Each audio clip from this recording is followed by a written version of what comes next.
Geminis, welcome to my channel. Let's take a look at what the next 72 hours has in store for you. I'm going to be laying out cards differently today. We're going to do 4 cards from this deck to look at just the overarching energy in general.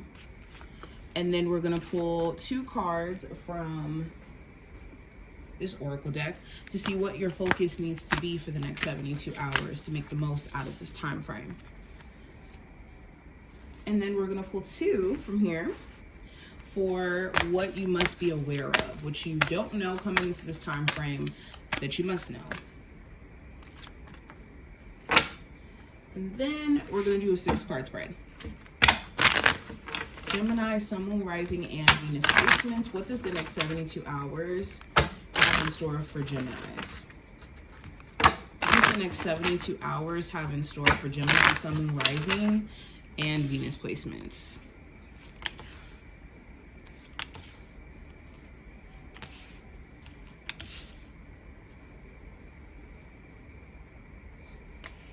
Okay. So let's go ahead and jump in. So first card we have is possibility, which is represented by the globe. We have anchor, which represents stability. We have key, which represents opportunity. And we have yield, which represents patience. So this time frame is centered around making money.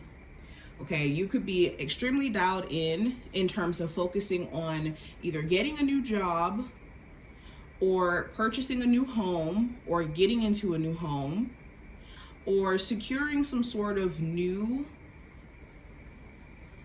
either like business location, getting a new car. There's some sort of door you're turning or some sort of key that you're going to be turning, metaphorically or physically. It also talks about just dialing in on the fact that you actually have the capabilities of making whatever these goals may be in terms of finances and in terms of just overall opportunity a reality. With patience, a lot of you have been, having an uptick in impatience, and it could feel like it's just never going to happen. But the only thing that stops us from having full manifestation of our plans or our goals is impatience, because then that's when we start doing stuff to, circumvent the time that it's going to take, and then we just start moving from a way or from an angle of not believing. I think that also your patience, speaking of patience, could be tested in a lot of different ways. And your ability to stay tempered is going to be a superpower. Now, going into what needs to be your focus during this time frame, we have flow. I love this card. So flow is about being still, not being antsy, not being quick to do things without considering, the consequences or what comes with it, and also not trying to force outcomes. The flow card here speaks to allowing yourself to go with the tide, to go with the flow, not going against the flow of what life is trying to show you, whether that's, going backward when life is showing you that there's so much more on the other side, or going into situations where there's so much resistance. Recognizing what flow looks like for you is going to be, like I said, a superpower for you. We also have, if I can get the card, we have openness. So what needs to be your focus is being open-minded and being fluid. Not being rigid, not being in this mindset of what's best all the time, okay? In a way where you don't allow yourself to experience. When you're closed off to any experience that doesn't feel safe. And what feels safe isn't usually safe. It's just a comfort zone.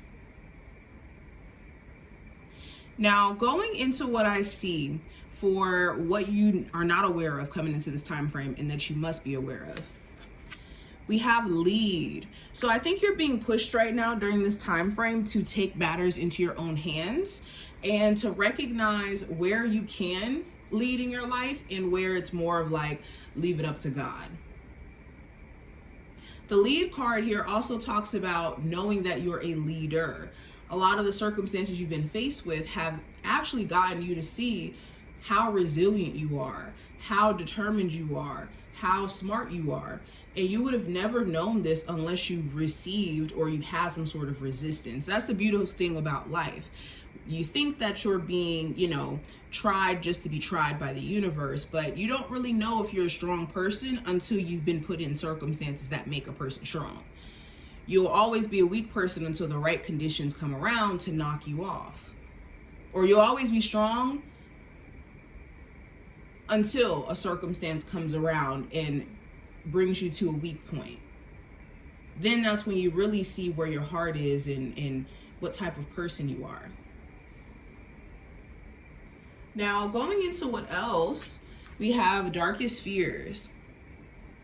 So another thing that you may need to be aware of that you're not aware of coming into this time frame, I think that a lot of your fears, you're being forced to face them and to realize that it's not that scary. Now, going deeper, let's go into the actual spread we have here. For the general energy for the next 72 hours, we have the Knight of Cups in reverse.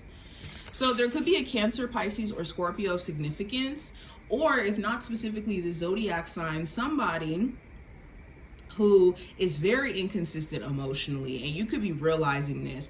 It's really hard to gauge whether or not they're an honest person or whether or not connecting with them will be an honest experience because of the fact that they are just so inconsistent and they don't really follow up with their word. Okay, you could be calling somebody out during this time frame for not following up with their word.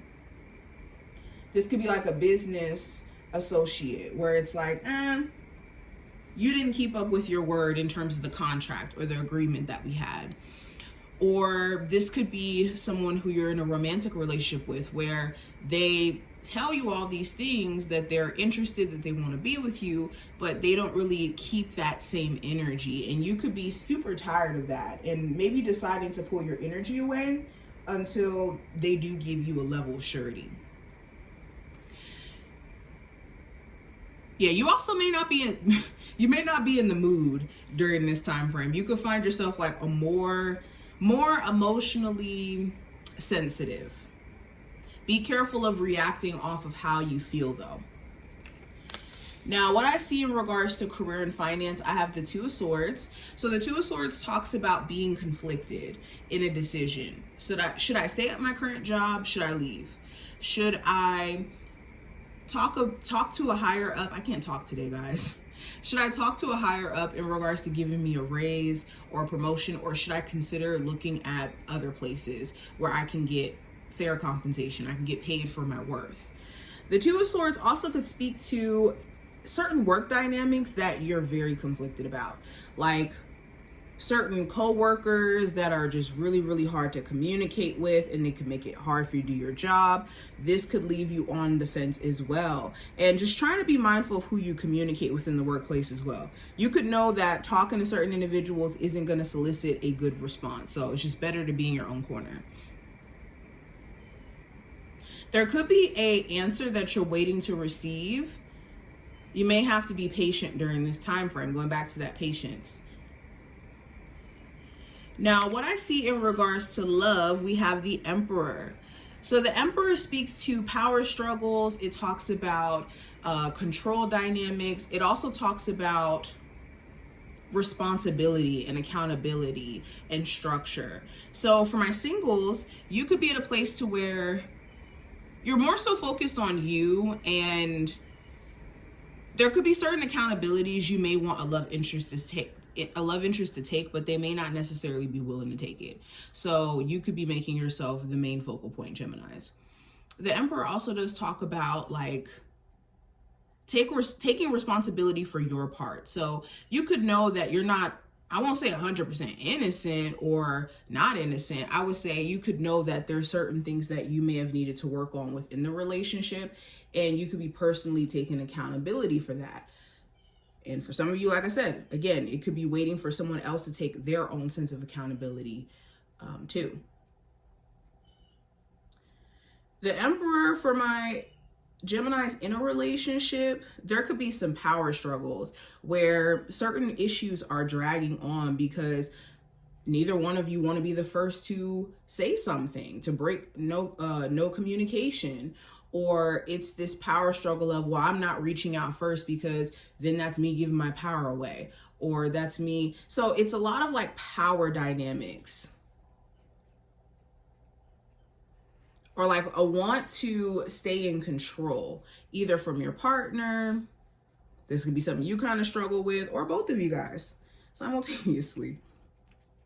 Now, going into what I see for the advice for this time frame with the Four of Swords, it's important that you sit back and assess any decisions that you're going to make that are long-term, in a sense. The Four of Swords also talks about if you've already done that, then it's time to act. If you haven't taken the time to sit back and reflect, it's time to do so. If you've already done enough reflecting, it's time for you to get out of that space.